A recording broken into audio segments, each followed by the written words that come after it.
Over the years, the popularity of living Christmas trees has been on the rise big time, but many of those trees don't survive the holiday season. So in this video, I'm going to show you how to select, care for, and plant that living tree so you'll have a happier holiday and a valuable addition to your landscape.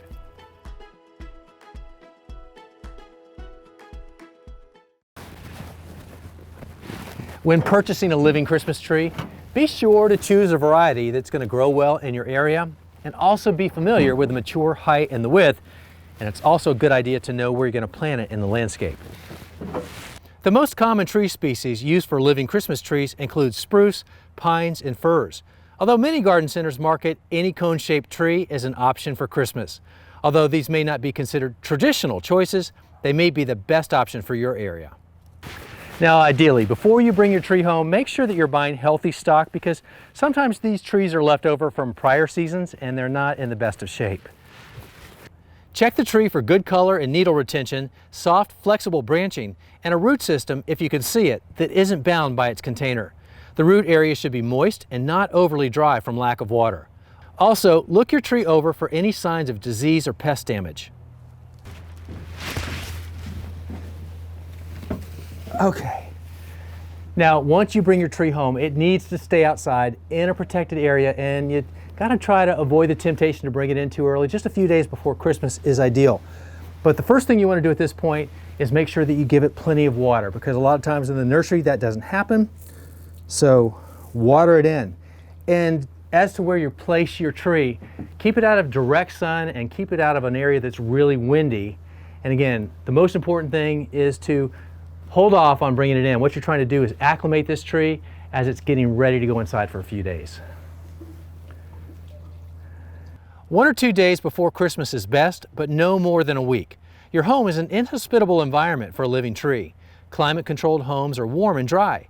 Don't place your tree near heat vents, radiators, stoves, or anywhere else where heat can dry your tree and stimulate new growth.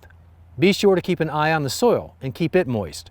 If the root ball is wrapped in burlap, place it in a large tub and add mulch to the top of the burlap to help retain moisture. After Christmas, move your tree back outdoors as soon as possible. However, don't immediately plant it. The tree will need to readjust to the outdoors in a protected area for several days. Again, avoid direct sun, high winds, and warm areas when storing your tree, and be sure to maintain soil moisture. In a week or 10 days, move your tree into the planting hole in your landscape.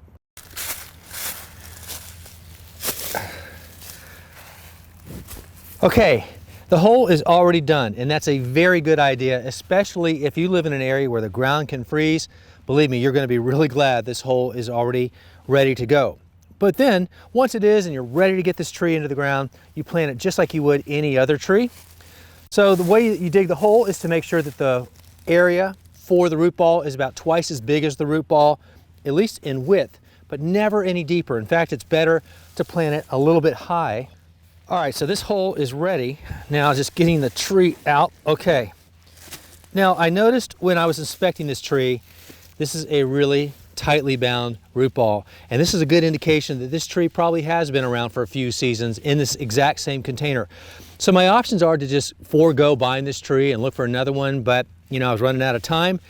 And so I know that I can fix this, and the way that you do that is at the planting time, you want to basically liberate these roots. And so I have a soil knife for that with a serrated edge, and I'm just going to go through here and slice these roots and break up this pattern and tease them apart. You can't hurt this tree at this point, so that's what you're going to need to do, because if you don't, it's never going to come out of that pattern and it's never going to really fully establish in the hole. So spend some time right here, break that up. Don't be afraid to cut into it, because this is going to actually stimulate new root growth, just like pruning does above the surface. Doing this to the roots does the same thing. And I'll come around the bottom and slice it a couple different ways. So you get the idea. And so that's what I'm going to do until I'm satisfied that I've really broken up this pattern. Okay, I think that's probably good enough. A lot of new young root growth will come out of this. Now, be sure to check the depth. This is your only chance to get it right. I like it to be a little higher. Right now, that's about at grade. But as I said, I prefer it to be slightly on the high side. That's going to help with drainage in the future. So I'm going to add back just a little bit. That ought to do it.